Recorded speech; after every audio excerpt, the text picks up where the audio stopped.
Hey, Marian Methodists and friends that join us on the Church Online. Welcome back to our program yesterday, today, and tomorrow, where I've been sharing with you some of the up-and-coming rising stars in Christian ministry that are either part of Marian Methodists or come through Marian Methodists or are nearby.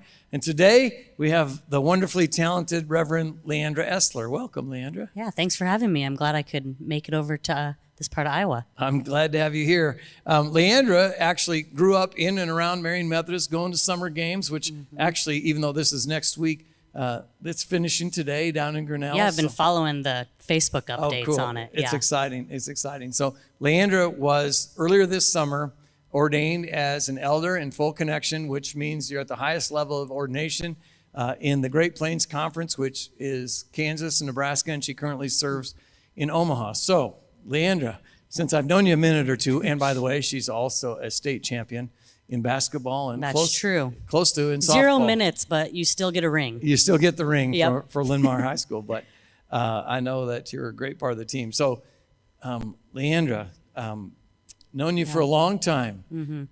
Tell us a little bit about how you came to Christ and what led you into ministry. Yeah, so my family, I originally grew up in the Catholic Church and really got connected through Marian Methodist and summer games, like you said. So Mackenzie Kirk and your daughter Lisa were in the youth group here and always telling me to come check it out. So I eventually started coming with them, and it was fun. I wasn't super into the church part of it, but all my friends were here, so every Wednesday I would come. And then really it was when they got me to go to summer games that everything changed. I remember, first of all, Mackenzie told me that it was mostly a soccer camp and not very churchy, which was not true. That's not true. Were you at Iowa Wesleyan? Yeah, my first one was at Iowa Wesleyan. So I packed like all soccer clothes. I thought this is a soccer camp and we're going to play soccer all day. And it was like an hour and a half of every day. But that's how they got me to go. And so I was, kind of feeling it out all week. And I specifically remember like the Thursday night worship. I wouldn't even stand and sing. I would sit. My huddle leaders probably were frustrated with me, but this song was playing, Rescue, and I remember the chorus repeats that line of like, this world has nothing for me, I will follow you. And as they sang that over and over again, I was sitting there and I remember thinking, I think that's true, actually.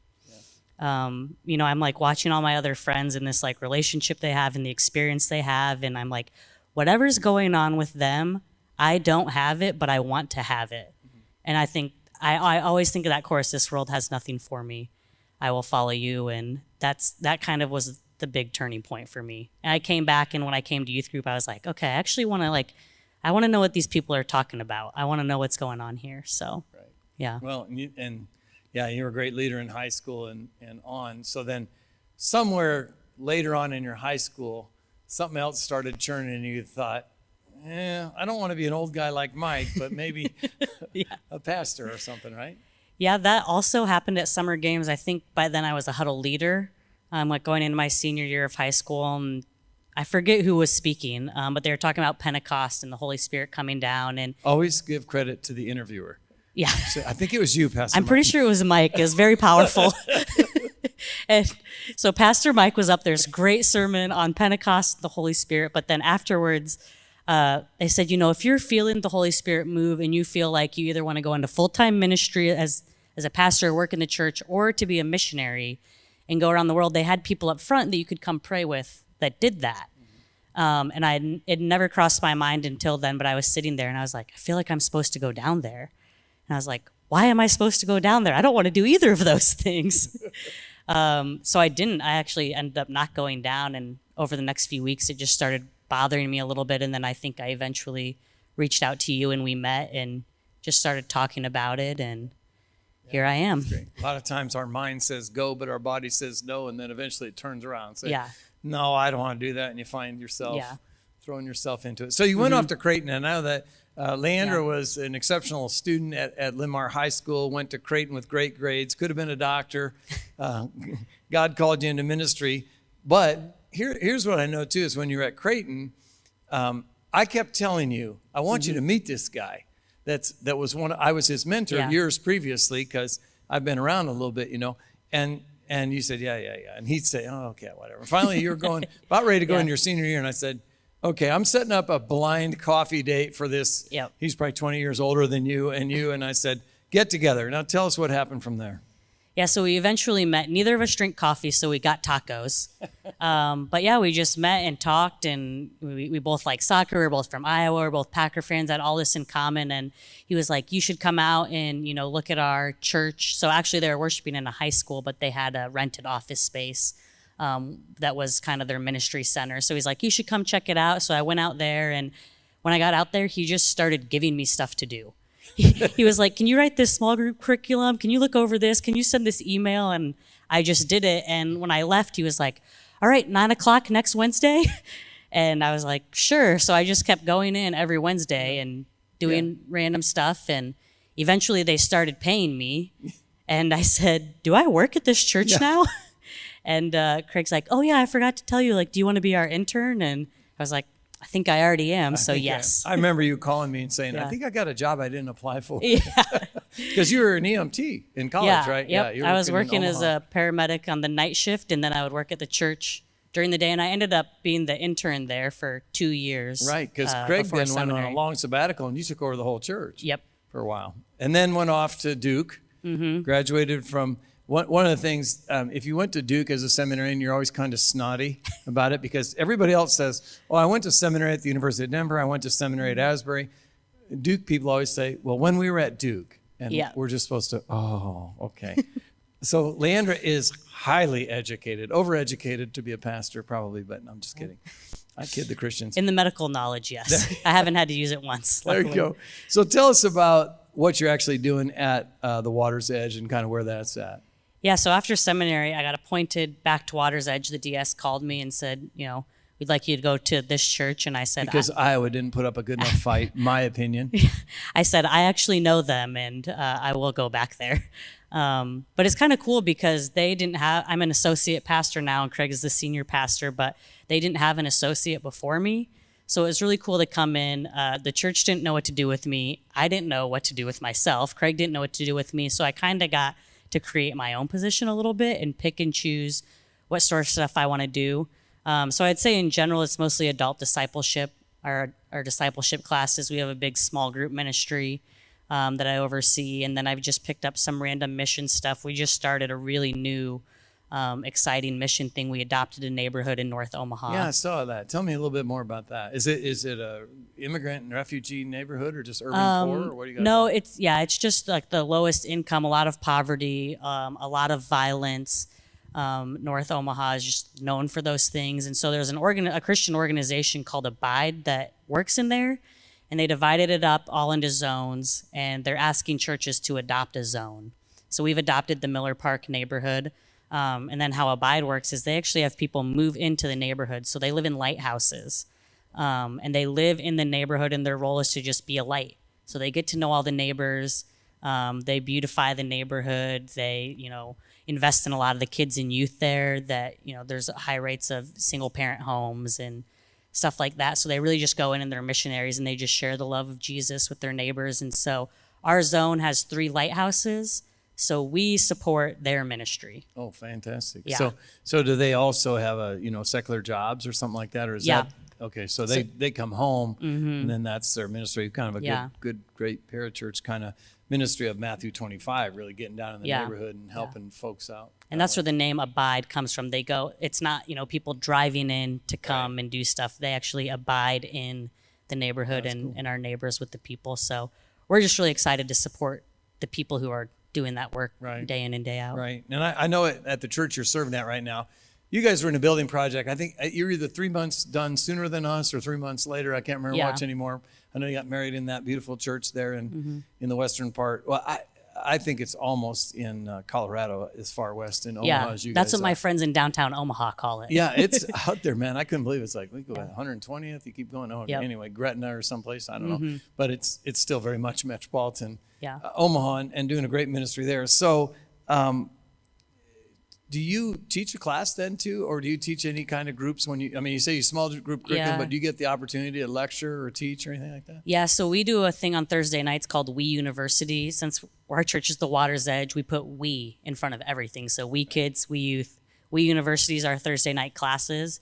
And right now, actually, I'm teaching Disciple Bible Study, which was written by Methodists. And we've only done it the 1 year, but it's very popular. It's fun to do. I like that nerdy Bible stuff. It's pretty deep. You got about 2.5 hours of homework for. Yeah. I was just fortunate. I found like 20 other people that actually wanted to talk about that stuff with me. Yeah. But Do yeah, the workbooks and historical context. They wanted to know like the Greek and all that fun stuff. Yeah, since you're a youth here, you probably didn't notice or pay that much attention, but we always have Disciple going here, and we always have one of the secondary, because if you do Disciple 1, then you can do 2, 3, or 4 in any order. They're not numerical. Like you got to do one first.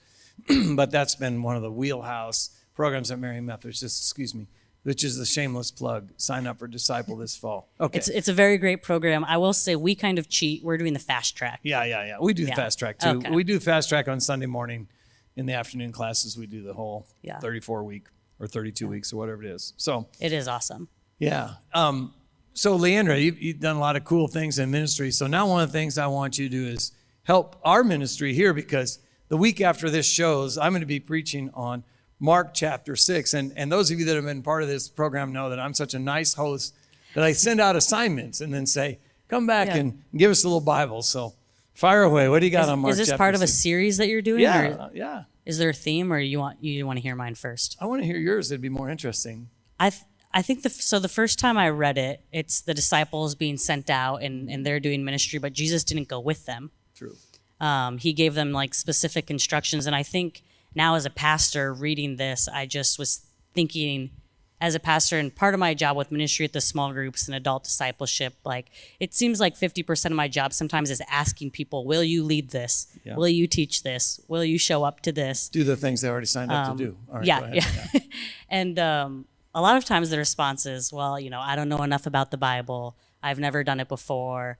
I'm not really a leader, but I'll be in a group, but I don't want to lead, and all these things. And really what I see Jesus doing here in Mark 6 is like, they've never done it either. He's saying, go and try it. Yeah. You might mess up, but like it kind of seems like this is a practice round for when eventually they're going to have to go start the church and Jesus really won't physically be with them anymore. And the thing I noticed in this story is, they don't tell us everything that happened, but these first timers went out with a few instructions, tried their best. It was their first attempt, and they still did successful ministry. Right. They didn't have degrees. They didn't have all this experience. And so I think about that a lot with, we just did Grief Share for the first time. And I had 4 people come and lead it, and they said the same thing. I've never led it. What if I say the wrong thing? What if I, don't know what I'm doing? I'm nervous. And even though there were some bumps along the way, when we got to the end, I got to talk to all these participants who their lives were changed. Yep. And so it's worth going out that first time. You don't have to be perfect to get started. Right. Well, and I love that. I'm sure Peter or whoever said to Jesus, but we don't know how. And he was probably like, I know. Yeah. So just go. And when you were giving your answer, which I thought was fantastic, I remember, when you were playing softball, if you, as a JV player or whatever, when you start out, if you hit a ground ball, you didn't just leave your bat and say, well, I'm never going to try again. Right. Yeah. You get up there and swing away, and eventually play on some pretty good teams. And so. I had a pastor, let's just say it was Mike Morgan, it probably was, gave me this very wise advice once when we were talking about spiritual practices, like prayer and reading. We call them spiritual practices on purpose. The same thing with prayer. People are like, I don't know how to pray. I don't want to pray out loud. It's like, this is practice. None of us are perfect at it. We're all practicing. Right. But you still have to show up and try, and that's what I see the disciples doing here. So it's encouraging to see at the end. Yes, they were practicing. It was their first time ever playing the game, and they still were able to do some good stuff. Yeah, because isn't it exciting? I think you have a 4-month-old son, so he doesn't even know how to walk yet, right? No, he thinks he thinks he does, but he's going to learn, right? I mean, your expectation. I mean, like you probably didn't know this, but before you knew me, I didn't know how to walk either. But the whole time you've known me, I've been able to. So it's like. We just keep trying stuff. Yeah. And I'm sure those of you that have raised children know that there's those months in there where you kind of feel as a parent like, I don't know if we can take this kid out because they did a header on the coffee table or something like that. I'm like, I don't know if that's good to take them out there. But and you've gotten a lot better at walking since I've known you. Yeah. Thank you. So we're always getting better. Now, Now you're on the back. about the backside of it. That's fantastic. Thank you for sharing that. Yeah. So, Lee, you've been in ministry for quite a while now, because ordination took you at least, 3 years of seminary. This is my 4th year after seminary. Right. Yeah. And you did an internship also in Indianapolis, right, during that time in a very different kind of an established church where nobody in your church could have been a member longer than 15 years, right? I mean, right. Yeah. The Waters Edge is 16 years old. Okay. So new, not all young. I mean, it's pretty broad, but I mean, young tend to beget young, and so you have a lot of that. And the neighborhood you're in is very new construction kind of thing. Yeah. But when you look down the road at ministry, just in Christian ministry, kind of what is your vision? What are your dreams for you personally, and what do you see for Christianity in our North American context? I think for the church in general, I've just been reading and thinking about this recently because I am so young. You are. I think okay, if I do this for 30 more years, I look at our kids in Sunday school and I'm like, those are going to be the leaders of my church, as they grow up. And thinking about the world's getting more secular and less church attendance and all these things we always hear about. I think one thing the church uniquely offers that you just can't find anywhere else in the world really is true community. And I see that in our small groups. You can make friends in other places, but the Christian community, the stuff that happens in our small groups and how people care for one another and the things they can talk about and the way they pray for one another, you can't find that anywhere else. And I hear a lot about the younger generations and my own generation and loneliness. Right. And it's just becoming more and more prevalent. It's like the great endemic of, our culture right now. And I think the church is in a place that if we keep doing that well, people are gonna look to the church for that. Right. To address loneliness. Right. And I think as I don't know if we're ever going to be actually post-pandemic, but, as people, the iPhone or whatever is here to stay and, but my friends are not in there. Yeah. My people are not in there. We can communicate with them, but I think it's more and more important to get back into interpersonal groups. I'm reading a book right now. It's actually about your generation. It's called The 20-Something Soul. And it was really interesting. It's good statistic. I mean, you would love it. Your boss would love it more because it's a bunch of statistics and stuff. But it talks about studies done over a period of time pointed at your generation saying, here's what we see. And I'm interested on your reflection on this is that 47% of the people in your generation, they're just not going to be part of a church. That's their thing. They're not necessarily atheistic or agnostic. They're just that's not their thing. Yeah. About 28% are de-churched or they're, that whole Creaster thing. They come on Easter and Christmas, but mostly because it's a family thing. They do that. Yeah. But then what's interesting, and I started to see this when you guys were in high school, that the 25% then that are the remainder, let's say, they are intensely interested in their Christian faith. And what I found too, and then you can play with this, 75% of that 25% considered themselves Orthodox or evangelical in their bent, which is not what you see when people say, oh, you gotta, this and that. So what's your thought about your generation, being a lot less interested in Christianity than the generation in front of me anyway, but those that are invested in it are completely invested. I mean, are you seeing that where you're at, or do you see that in your friendship groups? I think too, and I've been reading this about young people too, is they want to make a difference in the world, and they're very, very passionate about it. So I think the people that are staying in the church, they are all in, and they want to participate. Yep. A lot of times they talk about the Christian consumer who wants to come in and put on a show for me. I want to watch service, but don't ask me to do anything. Right. I don't want to participate. I just want to, get this service and go home. Right. And I've found that a lot of younger people are like, hey, if I'm showing up on Sunday, I want to be a part of this thing for real. Right. And I think with our missions, we've really found that. And we've even found that's our missions are a great evangelistic tool, because we started this We Serve Saturday program the second Saturday of every month. Oh, cool. We go and serve somewhere in the community. And I've had multiple people email me and say, hey, I'm not a member of your church. I don't go to church. Yeah. I'm not Christian, but I want to serve in the community, and I heard you do this. Or I've even had a lot of parents say, I want my kids to go and feed the poor. I want my kids to do these things. That's wonderful. Especially because we're in like a more affluent part of town. Right. And so I think missions too is a great tool where people are going to say, hey, the church is doing good stuff. Yep. And, maybe we have these perceptions of the bad things the church has done or is doing, but if they see us out feeding the poor, if they see us bringing lunches to kids over the summer, working in Miller Park in North Omaha, that's stuff that they want to be a part of. And they love to see a little bit quantifiable stuff that like we did that and it actually is effective, or we tried it even though it didn't work. Well, and one of the things that I read in this 20-something soul, which I found really curious, is that a lot of people of your generation, because you're just about ready to crest 30 sometime soon, are saying, not you, but many are saying, well, we have these problems with the church, that it's judgmental or this and that. Yeah. But then they say, but not the ones around here. So I always think that's funny, is they're always pointing out here, but not the worship centers that actually your generation actually doesn't necessarily give homage, but honors the worshiping congregations in their community, which I found that very cute. It's like, where are all these judgmental people? They must be out there somewhere. But, right. Yeah. They're being talked about.